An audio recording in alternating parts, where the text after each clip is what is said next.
from Augusta. You're watching News 12 at 6 o'clock. A young boy's family says he's still on life support after he was found at the bottom of a pool. But in a few minutes, we'll hear why they're not giving up hope just yet. But first, with the new school year getting closer for families in our area, now is the time to get all of their supplies that kids will need to succeed. Good evening, I'm Hallie Turner, and today we saw many people come together to plan, organize, and give back to those school drives, but they're running out of school supplies by the end of those drives. Elizabeth Hunter is in the newsroom on how the need for things other than just pencils and paper is growing. Elizabeth?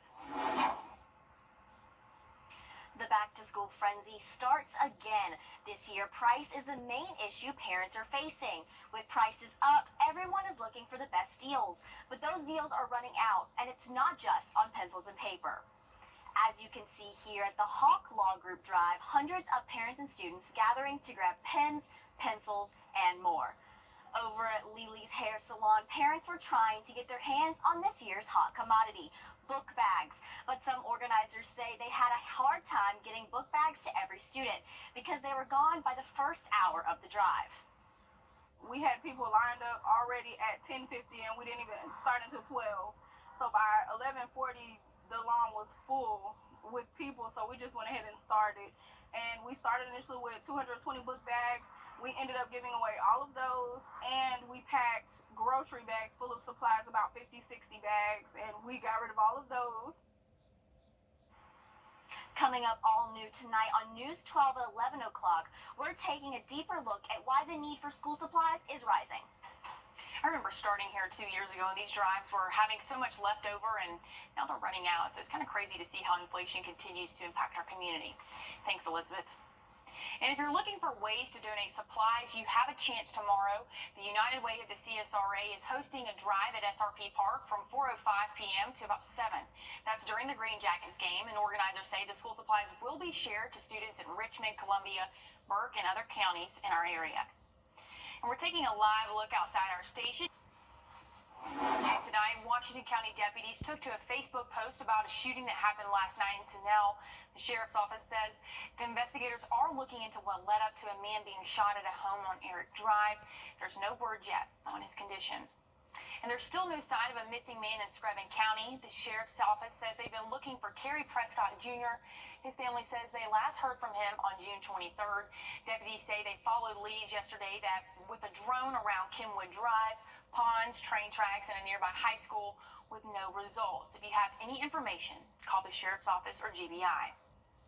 And the Aiken Department of Public Safety officers need your help in finding this endangered 69-year-old woman. They say Meredith Stanfield was last seen on Kershaw Street Northeast Friday wearing a multicolored gown. Officers say she's 5 feet tall with brown eyes and gray hair. If you see her, call the number on your screen. And in Atlanta, a 9-year-old boy's mother says he's still on life support after he was found in the deep end of an apartment complex pool on Thursday afternoon. We don't know how long he was underwater, but his family says he wasn't supposed to be near the pool at all. Children's Healthcare of Atlanta called them to talk about the end-of-life options, but Felicia Adams says they don't want to take him off life support while his heart is still beating. I know it's God who gives, and it's God who takes. So for us, the heart is still working. I shouldn't temper him. Now, the CAB fire crews originally announced the young boy died, but later found his heart still beating and took him to a nearby hospital. And a Friday meeting of Georgia's state election board is now a source of controversy. 3 Republican members of the board met without either board chairman or the only Democratic member. Michael Dowduna takes a look at what could happen because of the meeting. The focus on today's state election board meeting was not about the proposals on the table, but if the meeting itself was even legal.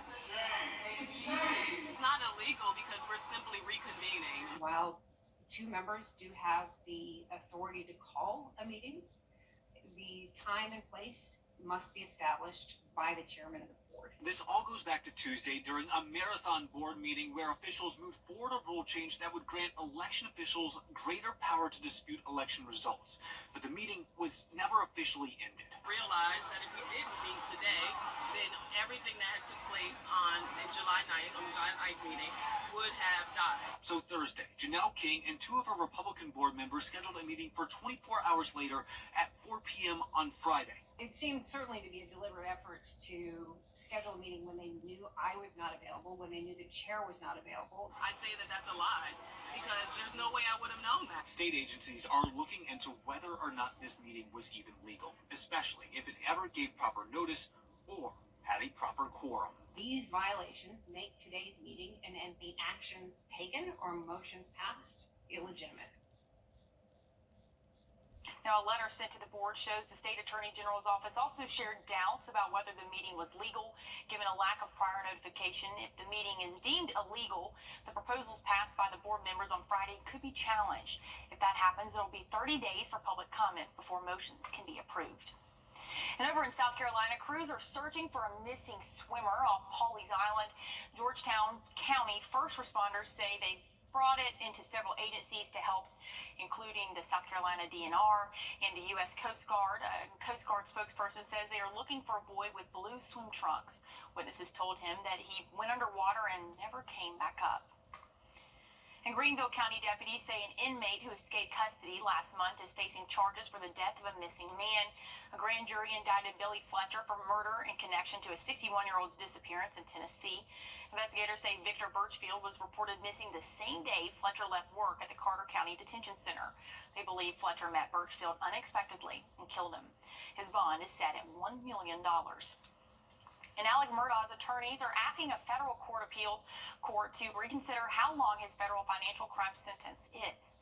In April, Murdaugh entered a guilty plea for 22 financial crimes. He was sentenced to 40 years.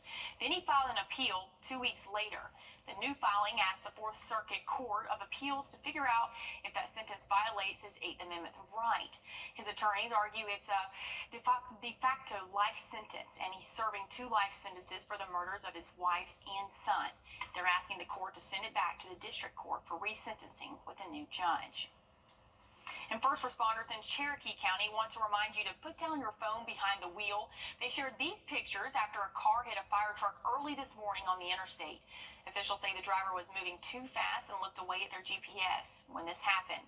They say thankfully no firefighters got hurt, but their equipment is severely damaged. And here at home, a bull water advisory has been lifted for the McCormick County. The county's Commission of Public Works issued it yesterday after officials say a routine sampling showed E. coli present in the water. Customers needed to boil their water until another sampling could confirm the contamination. And after yesterday's play-in day, teams are heating up in the first full tournament day over at Peach Jam. Alyssa Lyons takes you inside the Riverview next.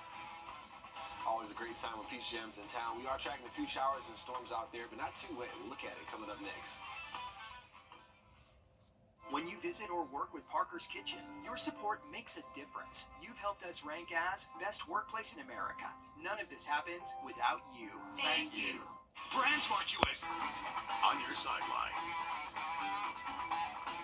Day 2 of competition here in North Augusta at Peach Jam is officially underway, and it is getting real.